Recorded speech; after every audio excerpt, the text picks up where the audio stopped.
কাল রাতে নাভ্যার best friend বাড়িতে এসছে, রাতে এখানেই ছিল ওদের জন্যে, তাই ঝটপট ম্যাগি বানিয়ে নিলাম ব্রেকফাস্টে। Good morning. দুই ভূত দুজনে ছিল পুরো রাত কাল।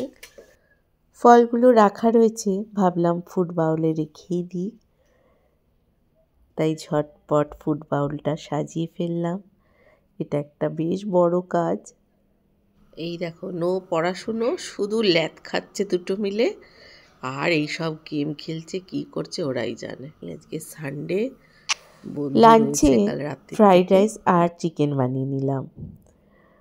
ওরা স্নান করে আসলেই ওদের খাবারটা দিয়ে দেব।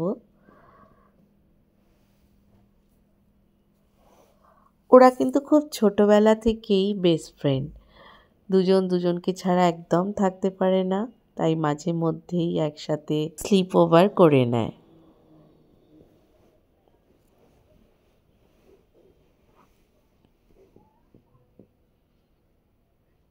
খুব ভালো, সত্যি ভালো আছে। খাও সোনা আমার। কেমন আছে মা? খাও সোনা মা, পেট ভরে খাও। ওদেরকে খাবার দিয়ে দিয়েছি, ওরা খাচ্ছে, আমরা পরে লাঞ্চ করবো।